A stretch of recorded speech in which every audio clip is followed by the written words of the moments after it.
Good evening, everyone, and welcome. My name is Jim Cawley. I'm the Vice President of Institutional Advancement here at Temple University, and I'm very proud and pleased to welcome you to this celebration of the career of our friend and family member in a lot of ways, our own President, Dick Englert.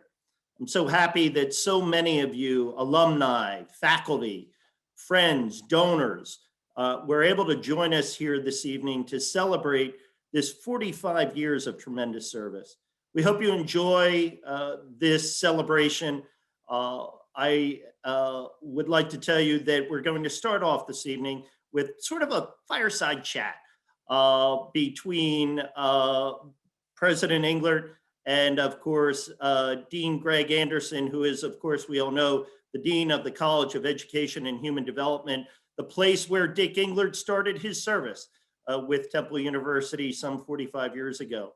They'll be joining us at the Center for Performing Arts on Temple's campus. Many of us who perhaps have a little bit more time at Temple remember it as the Baptist Temple, but we now affectionately call it TPAC. You will note that the stage that the president and the dean are sharing, that both of them are more than 6 feet apart in keeping with COVID protocols, that there is in fact a plexiglass screen between them, that we have kept the additional personnel needed to bring you this presentation to a minimum, and they are all masked, and that there are no additional personnel who have been granted access, again, in keeping with Temple's commitment to observing the COVID protocols during this pandemic. Following the discussion between Dean Anderson and President Englert, we will move to questions submitted by you, the participants, ahead of time, and invite the president to offer his thoughts on those questions. Following that, we will have some special video presentations. Then we will allow the man of the hour to give some of his impressions and thoughts, and then I will return to close out the program. We hope that you enjoy it, and we hope that all of you know just how lucky we have all been to have Dick Englert as part of our lives and as part of the Temple community for the last 45 years. And so at this point, without further ado, I will send it to TPAC and send it to Greg Anderson. Come in, Dean Anderson. Thank you, Jim, and welcome everyone for sharing this special moment with us via Zoom. I can't tell you how honored I am to be sharing the stage not only with my president, President Englert, but also someone who I consider to be a mentor and a role model. And before we begin, I just want to share with you personally how important you've been to my development as a dean, but more importantly to the college and everything that you've done, not just for the university, but particularly as a dean of the College of Education and now Human Development. Today's format is a relaxed Q&A.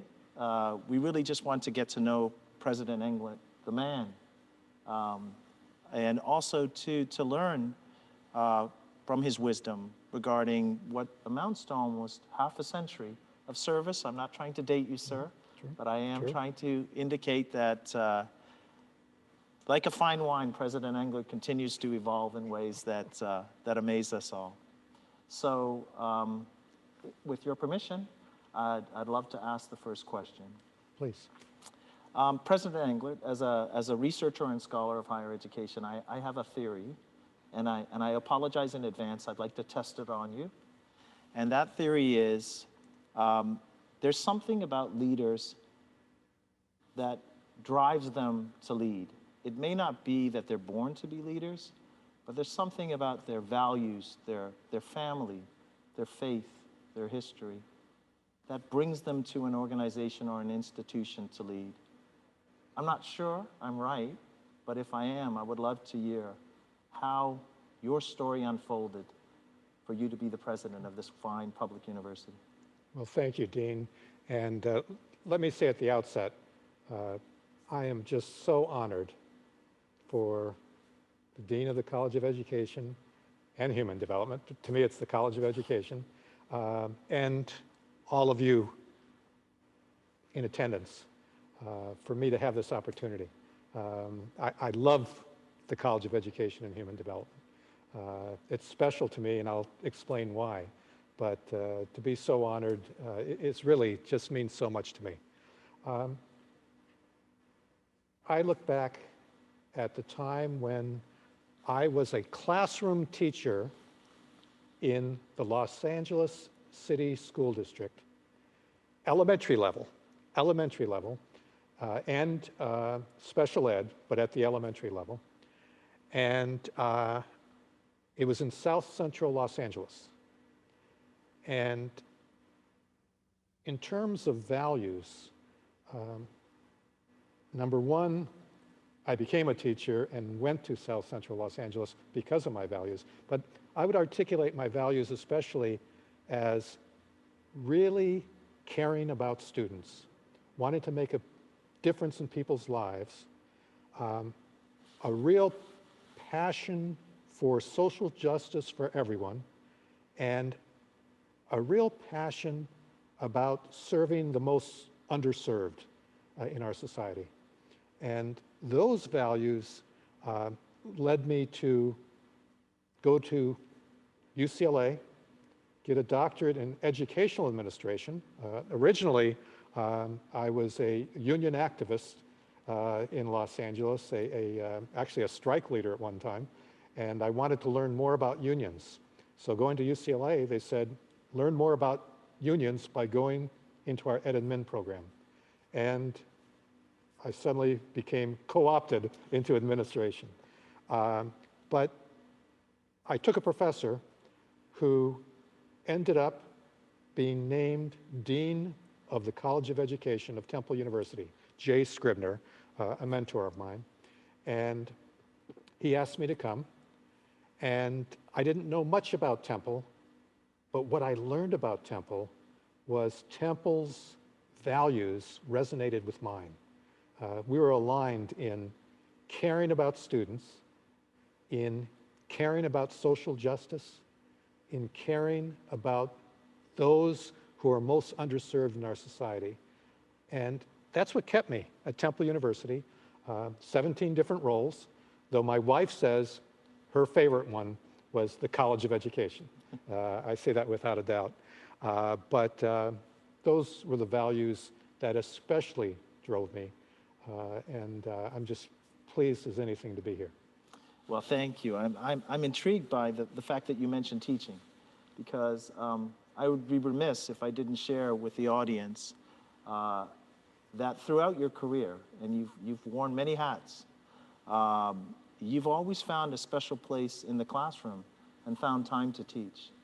And there are so many students that are now administrators both here as well as in other universities and colleges across the nation that have benefited from your teaching.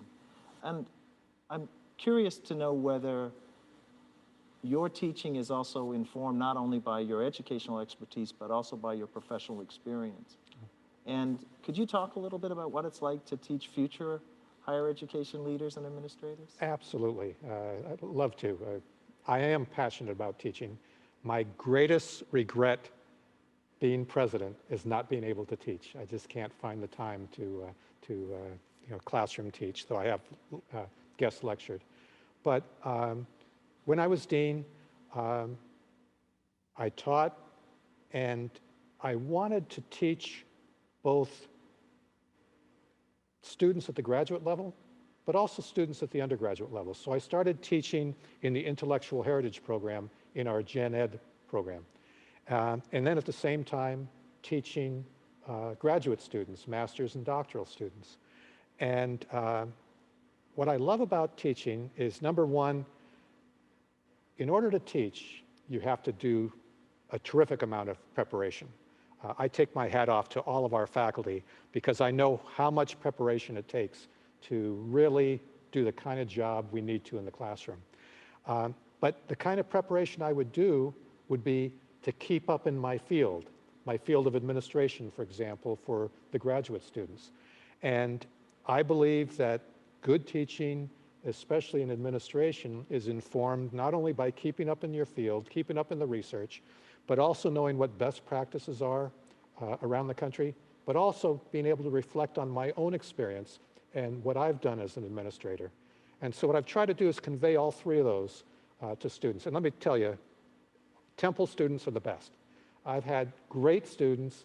For me to name them all would take too long, but I especially want to single out such great students who are now administrators at Temple University. Jody Levine Lofgraven, outstanding, our Associate Vice Provost, and she handles all of our academic matters under the oversight of our great provost. But Jody is an outstanding student and an outstanding administrator. So I'm so blessed to have had great students. In your college, David Deviney, Yes. Joe Paris, Patrice Lehrman, all great administrators. And to be able to see them as administrators, now I'd have to say they probably came into my classroom as great administrators and I didn't ruin them. But it was great having them in the classroom because they challenged me, they challenged ideas, they were terrific. And I think that's what makes them great administrators. But the Temple University students are amazing. I'm invigorated walking into the classroom all the time. Well, I love the fact that you talk about students because that's why we're here. Without them, there'd be no university. And I can tell you personally that you've impacted so many students in positive ways, but not just in the classroom, President Englert. If I think of a phrase to describe you, I would say that you're a person that practices what you preach. And in particular, I would like for you to talk about a scholarship fund that you've created in your family name, in your parents' name, that actually is really a living testimony to a commitment to affordable, excellent, accessible education. Would you mind talking a little bit about that for us? Sure. I mean, the notion of students and supporting students means so much to me. I wear on my lapel, and you probably can't see it, maybe you can, a lapel pin, two flags, the American flag and the Temple flag. And I wear them and I tell people when I speak, when I do whatever, I say, Temple University is the pathway to the American dream. And it is true for so many of our students. Our students are amazing. They come in, many of them from working class backgrounds, challenging backgrounds, and if not for scholarships, they would not be able to come to Temple University. They would not be able to go to college. And so for me, the notion of scholarships gives people opportunities that I had as I was growing up, and I want others to have the same opportunities. Our mission statement talks about opportunity, engagement, and discovery. And it's opportunity that comes first and foremost. I think of opportunity of a young man who grew up literally blocks from Temple University, came from financially poor, I mean, really poverty situation, single parent, a mother, was challenged in school, did not do quite as well as he might have, ended up going to community college. His first instructor was a doctoral student from Temple University. He did extremely well at community college. We gave him a scholarship to come to Temple University. He soared like an owl, and turns out right now he is a Rhodes Scholar, Oxford, England, and now going on for study, I think, at Yale. And it happened because he was given the opportunity. His name, Hasim Hardiman, and Hasim, an outstanding young man, I think he's going to come here and be president one day. But there are hundreds, there are thousands of Azim Hardimans out there if we can only reach them. And that gets into my passion about elementary school, about universities, what they should be doing. We need to provide opportunities, and our faculty are so great providing those opportunities. Our staff are so great about providing those opportunities. And I want to take my hat off to our alumni, people like Koji and Kim Shimada, who provide scholarship dollars for students to come, to excel, to soar like owls, and to really realize their dreams. Well, I can tell you that if mimicry is the ultimate form of a compliment, we have both individual mimicry in the form of Professor Joseph Doucette, who followed your lead and created a scholarship fund, an emergency scholarship fund for students in need, particularly at this time during the pandemic. Yep. And I just want to send out a shout out to Joe.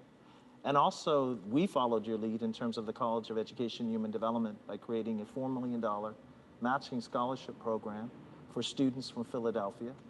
And we're asking alumni, donors, anyone interested to support and match the scholarships that the college has provided. So again, your living legacy will be in the form of scholarship and all those students that will come after you.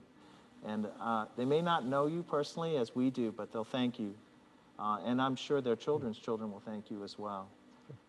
I would like to, we've got about 3 minutes.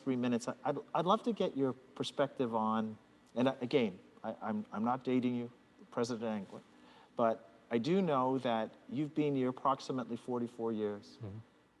And I wonder, when I walk the campus, what was it like? What do you see differently now, that this physical transformation, that much of which you had something to do with?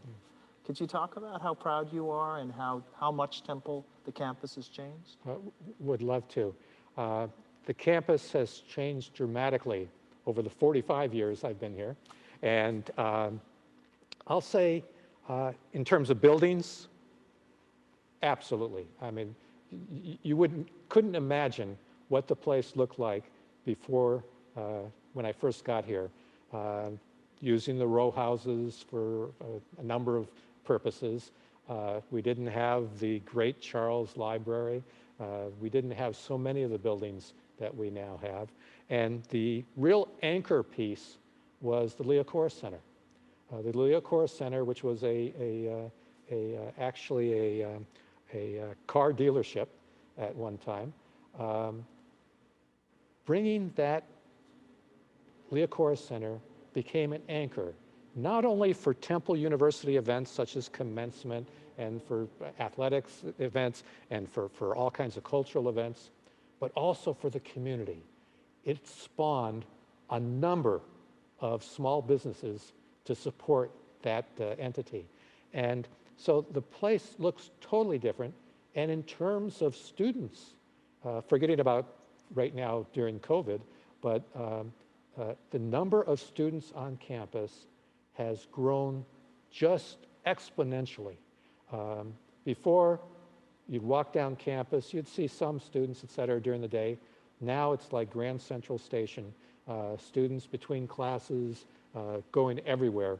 And of course, that's the way it'll be next fall as we get back to more regular business at Temple University after the COVID. But so much of it is because of the generosity of donors, generosity of friends of Temple, generosity of alumni, generosity of government, the state, the Commonwealth of Pennsylvania, who really helped us put together the physical so that we could do the more important, which is serving students and giving students places where they will form memories that last for a lifetime. Well, I can tell you that the College of Education and Human Development may be coming late to the party, but we're also engaged in renovations now, the first facelift that we'll have in over 60 years. And so you're absolutely right about the generosity and as well as the support of the state. I wonder now, with a couple of minutes left, Yeah. whether you just would like to share something with the audience in terms of your relationship with this university. Yeah. And I still don't believe you're going to retire. I think I'm going to ask your wife, Ellie, whether it's true or not. But because I just don't imagine you can. But can you please share something that intimately with the audience that only you could give to them? Well, for me, Temple University is the people, the students, the faculty, the staff, the people who I really were mentors for me. When I think of the people who most shaped me, I think of Peter Leocoris. I think of Jim White. I think of John Chaney, who just passed away, a fantastic colleague. I think of Joe Doucette, colleagues. I think of so many people on this Zoom. I hope one of my favorite people, Valeda Walker, is on here, who served as our Vice President for Student Affairs. From each of them, I learned so much. I learned much of my administration through mentorships of people I would observe. I would see what people do so well. So Valeda, for example, absolutely passionate about students, supporting students. And she taught me well. She taught me very well. I learned well there. And our students are amazing. I'll just say one quick anecdote that just shows, I think, how amazing our students are. I go to sporting events. I love our student athletes. I go to cultural events. I love our musicians, our dancers, everyone. But a few years ago, our football team was going to the New Mexico Bowl. And people came to me and said, we can get a band very cheaply, rent a band at the bowl. And I said, rent a band? What are you thinking about? I don't care how much it costs us. We are sending our band, because our band, during football games, basketball games, etc., you have never seen such wonderful students who are enthused about the university, who are engaged with each other, who are engaged with the event. And I said, they deserve to go even more than the football team, because they're the ones who always were there cheering, really just dynamic. So we send our football team, we're sending our band. And I would walk during the games through the band, talking to them. And the most wonderful students. Those students are everywhere. They are in our dance program. They are in our student government. They are in our classes, just taking classes, and I run into them. I love walking the campus and just running into students and talking to them. They're why we're here, as you appropriately said. So I want to share that, because throughout this university, students are doing so much. They're doing so much for our neighbors, so much for the university, so much for each other, and so much for our faculty. I want to take my hat off to our students. They deserve every opportunity, which is one of the reasons why my wife and I set up the scholarship, an endowed scholarship, to support students forever. Well, thank you so much for everything that you've done. And I'll turn it back to Jim, although I could speak to you for much longer than this. But. Okay.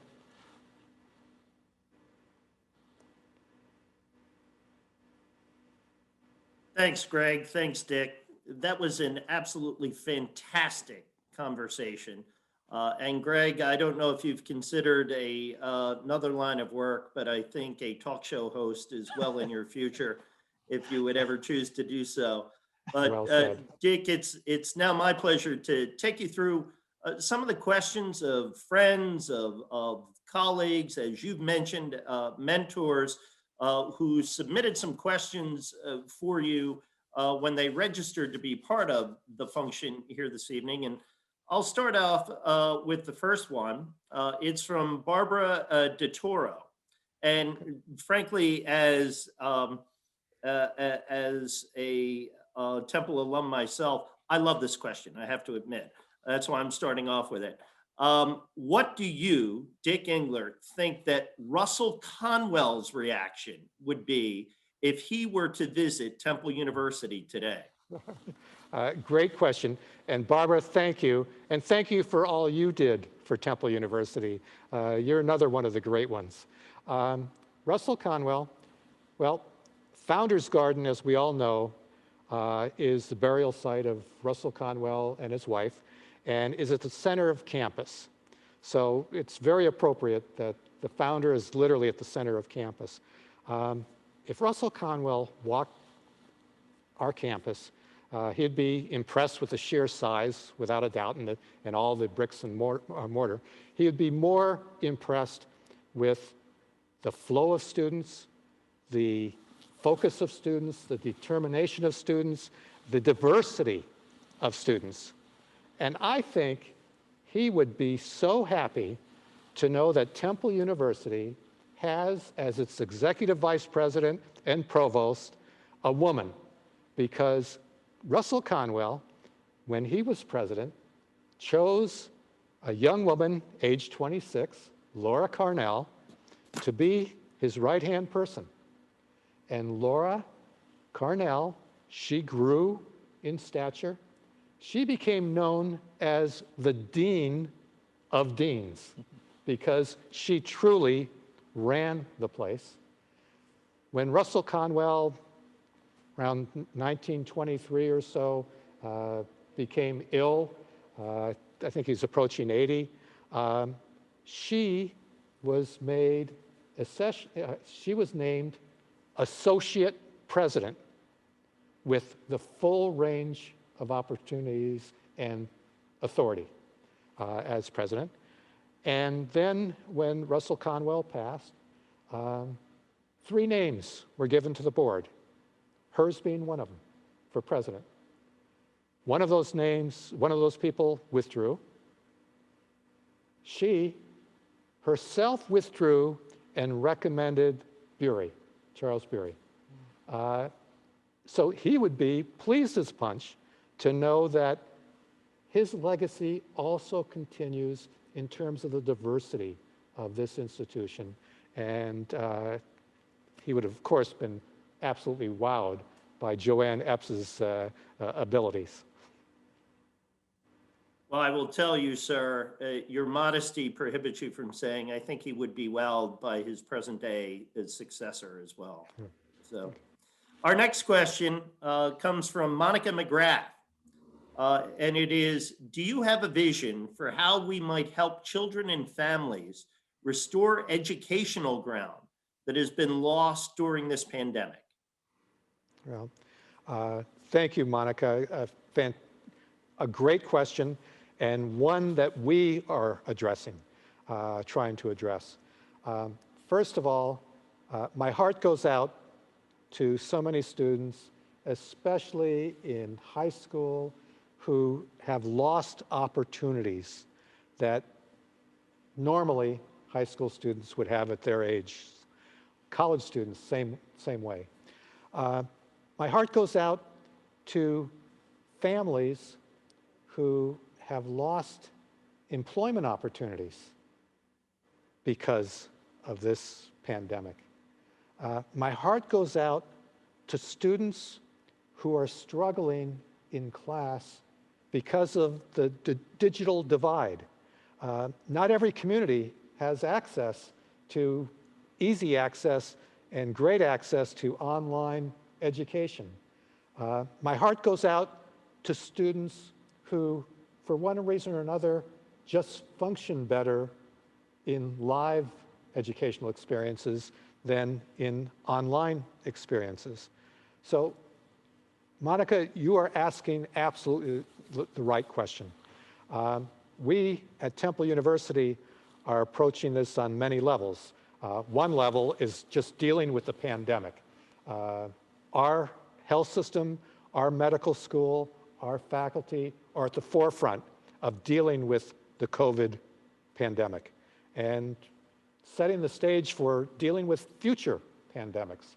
Our university is at the forefront of trying to deal with employment helping people get employed. We have, for example, due to the wonderful generosity of the Lenfest Foundation, a workforce initiative that is aimed at getting jobs for those who are residents of North Philadelphia, focused just on North Philadelphia, getting jobs, and we're focused on that. We're also focused on providing experiences for students so that students in their classrooms, even online, we provide extra support through online support and other types of support. We also need to be providing scholarships for students. Fortunately, years ago, we had the foresight to provide what's called the Temple option, so that students could come in who, either for one reason or another, either don't do well in standardized testing, or for one reason or another, don't have access now to standardized testing.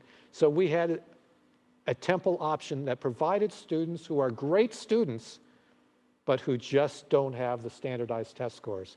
And so we have that, and that has served very well right now, providing students with entree to the university. But we also have to be sensitive to mental health. The mental health of students who, when they get in isolation and work in isolation, that they need supports. So on many levels, Monica, we need to support our students. It's all about our students. We can't have a lost generation. And those lost generation will hit the most vulnerable the hardest, will hit the most underserved communities the hardest. And it's our role as Temple University to step up and to make certain that we provide those opportunities. Thank you, Dick.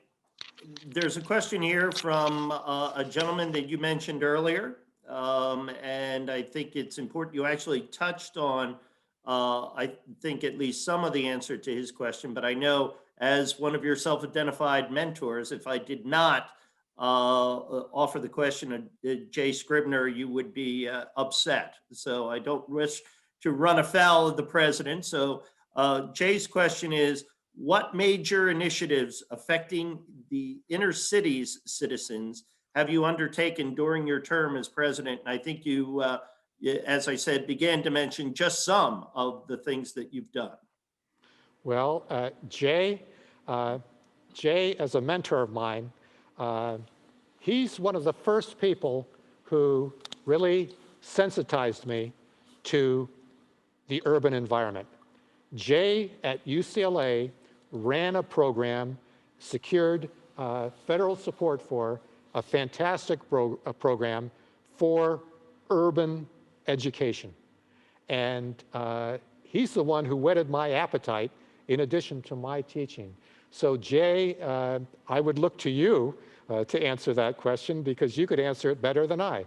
But building on your legacy and your foundation, the Lenfest Workforce Development Initiative is very definitely one.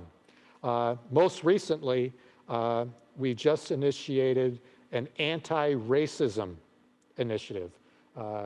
We have put in $1 million for several purposes, including hiring of people, faculty in our Africology and African American Studies department, including reaching out and providing bridge programs for high school students, including a research center, and I know Jay, great research mentor for me also, a research center on anti-racism, those initiatives. In addition, a number of wonderful initiatives with our schools over the years, which our dean has definitely been doing. I was very proud of the Ruth Hare project, Tell Them We Are Rising scholarship program that she worked with us when I was dean. So on many levels, we need to keep reaching out to our wonderful neighbors. In this COVID crisis, We're providing vaccinations for our neighbors. We're providing health care for our neighbors. Our health system, our Temple University Hospital, is a leader in working with North Philadelphia and helping North Philadelphia through this pandemic. So on many levels, serving our great neighbors in North Philadelphia is one of our top priorities. We have over 300 programs doing that and continuing to add more. I just mentioned a few. But Jay, great question, and I wish you well. Dick, the last question that we have time for, with a couple of minutes, comes to us from Wanda Lewis Campbell, and it is the question that everyone has burning on their mind. What does your wife wish for the two of you now that you are retiring? Okay, so I just want to make a couple qualifications. Number one, we have a presidential search underway, and that is going.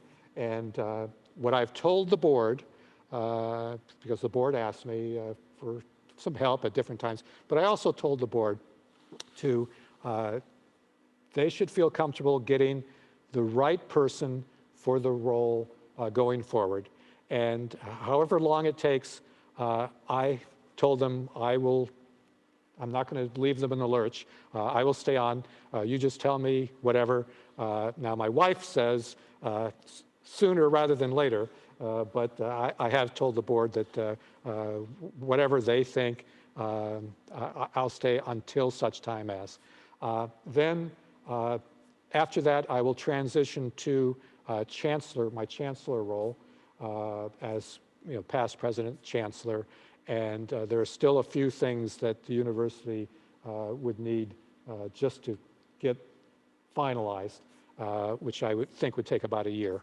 And then moving on to serving my real boss, Ellie, who is a saint, absolute saint. She is a fantastic first lady. She does everything with a view to how can we help Temple. She was a great backer of the scholarship fund, and we want to travel. And to someone whose parents were born in Sicily, every time we can get back to Italy, we want to do it. So be sure that Temple Rome is in our sights, as is Temple Japan, because both have been great to us. But that's what we see going forward.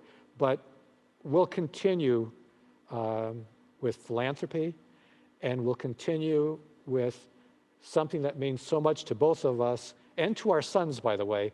Both of our sons have independently made their own contributions to this scholarship fund, which just impressed me so much. But all of us care so much about doing things to help the life chances of people who didn't have the opportunities that we did. And I'm just so proud that both my sons are there and want to do that. So any ways that we can help those who are most in need, we want to do that even after I retire. Well, thanks, Dick, for those answers. And you may not be able to see it on the chat, but some people have been chiming in during your comments, including friends like Janet Yarman, who says, I can't believe you're retiring. I remember you when. Saul Axelrod, who said, and I think this is indeed a wonderful compliment, it is fair to say that Dick saved the College of Education in darker times. And then somebody who you gave some very generous comments to is sending them right back to you in Joanne Epps, who says, thank you, Dick, for your leadership. You're a significant reason why Temple is the outstanding institution that it is. And I couldn't agree more. And we have actually, Dick, some video presentations from some other people who feel the same way and who you have touched in a very significant way, both through your philanthropy and your leadership. We're going to start off with a video from Eve Hackley, who, of course, is the inaugural recipient of the Otto and Della Englert Scholarship Fund. And then we're going to see another tribute as well immediately following. Hi, my name is Eve Hackley, and I'm the proud recipient of the Otto and Della Englert Scholarship Award. I graduated from Temple this past spring with honors and a degree in early childhood education. I'm currently in my last semester at Temple before I complete my master's degree with a degree in special ed. Originally, I'm from Westchester, New York, although at this point I identify more with being from Philly. I actually chose Temple based solely on its affordability, thanks to a scholarship that I was awarded upon acceptance. I had no idea that Temple would eventually introduce me to my future home, and for that I'm forever grateful. I love Philly and I plan on staying here for a long time. I don't have anything to compare it to because I've only been in the teacher education program at Temple. However, I will say with certainty that Temple is doing something right. I have felt tremendous support and care from all of my professors throughout my years at Temple, and that is something that I really value as a student and as a teacher. I just feel so lucky to be taught by professors who have years and years of experience in the field themselves. So I know that I'm learning from someone who hasn't just read about what to do in a book. I'm learning from someone who actually has experienced what it's like to be in the classroom, spur of the moment changes, everything that it really takes to be a good teacher. Their expertise has been so valuable in shaping my own teaching identity, and I'm so glad that they inspire and constantly guide me in such meaningful ways to one day hopefully be just as good as them. And eventually I would love to be in their own position, teaching the future educators of America as well.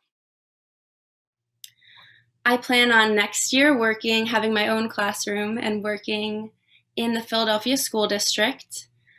After 4+ years of learning about how education works here, learning about the sociocultural foundations of education in Philly, I feel like it would only be right for me to continue teaching here and actually fully apply everything that I've learned to the students here, and hopefully be a light in the lives of my students.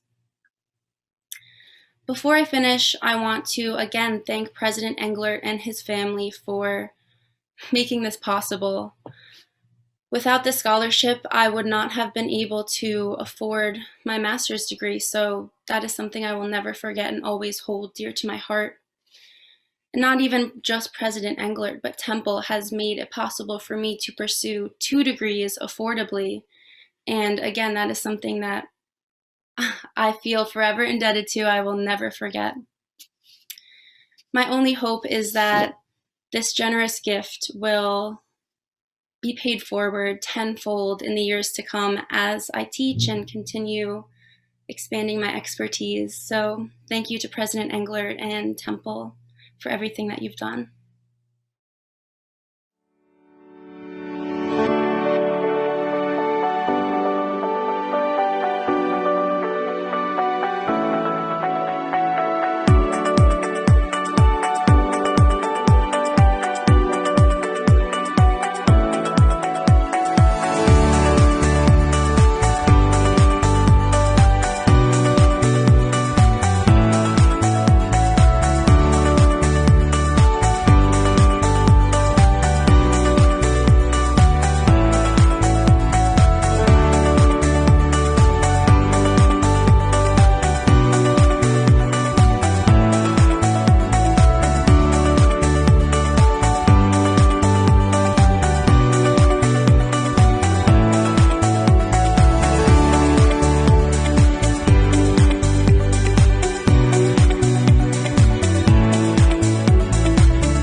Absolutely fantastic. Dick, I hope you enjoyed both of those video celebrations of your wonderful service, not only your philanthropy, but your leadership, your kindness, your gentleness, and the gift of you. And now it would be appropriate for you to share some final thoughts with us for this evening. Thank you, Jim, and thank you, everyone. I'm humbled, choked up. I want to say, when you see Eve up there, we know what kind of students we have. And I want to salute you, Dean, your faculty, for having such great students. She represents Temple University just so well, just so impressive. And the thought to me that this scholarship helped her to get her master's, and the recognition that that's going to have a cascading effect down the road where she's going to affect others, as she talked about it. I'm just so impressed. And I was so impressed, and she nailed it, how great our faculty are. Our faculty are amazing, and she recognizes it. And because of our faculty, because of scholarship support, she's going to go out and just be amazing. She told me she wanted to be Secretary of Education. And I said, why stop at Secretary of Education? You should be president. She's so articulate. And I had the opportunity to visit with Eve's family, her parents and her grandparents. Such wonderful people. That's Temple. That's Temple in so many ways.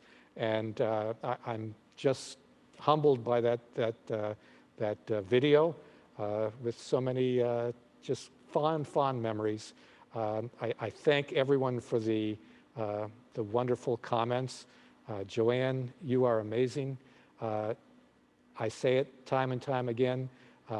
She is the best provost in these United States and probably the world, without a doubt. And she makes me look good all the time, but she is such a great Temple person, and she personifies Temple. I can't think of a better person personifying Temple than Joanne Epps. And for all of you, I just want to thank you. I want to thank everybody in the College of Education. My wife says that was her favorite area for a reason, because the College of Education is the heart and soul of Temple University in so many ways. I mean, when you think about it, Temple's central mission is education. And so the College of Education, we cannot be a great university without having a great College of Education. And Dean, thank you for having such a great College of Education and Human Development, because you are all amazing. For everybody on here, just thank you. I just hope that someday I have the opportunity to talk eyeball to eyeball with each of you. So many names that I remember so fondly. All of you who have done so much for Temple University. Your Temple University. I tell people all the time, people don't care who the president of Temple University is. And I think that's true. That's not false humility. The truth is they care who their faculty are. They care who their other students are, who they interact with.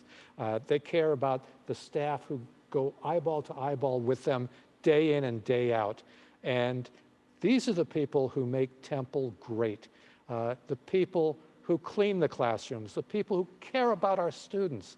It's all about our students and making certain that we support our mission.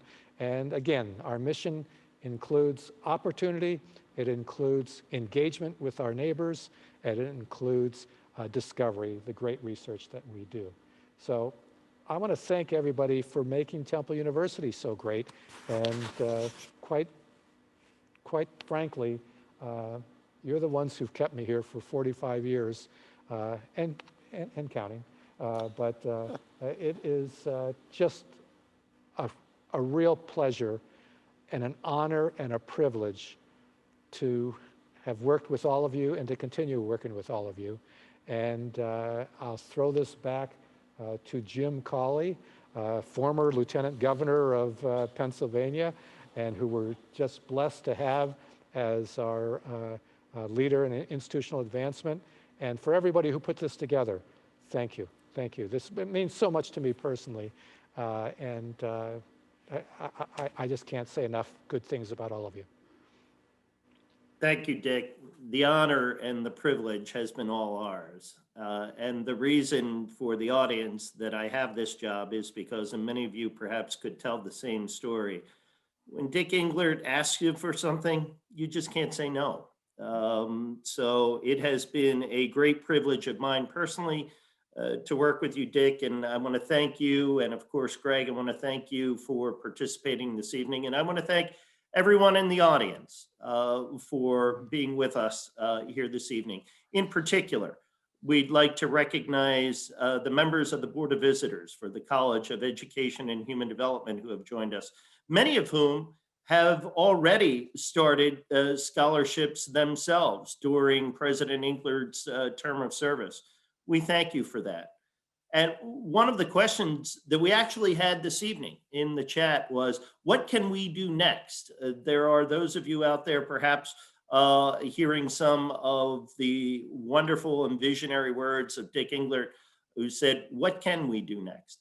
Well, the answer is that you too can establish your own endowed scholarship if you so desire. Obviously, we would love for you to do that. And if that's not something that's in your philanthropic purview, then you might consider making a contribution to the Otto and Della Englert Scholarship Fund in tribute to this wonderful leader and this wonderful educator. Truly, scholarship, as Dick said time and time again this evening, not only makes a difference in the lives of individual students, but it makes a huge difference for the greater community. So with that, we invite you all to make those considerations. We hope that you've enjoyed the last hour in celebration of President Dick Englert, our wonderful 11th president of Temple University. And we hope that you all enjoy a wonderful evening. Thank you for joining us.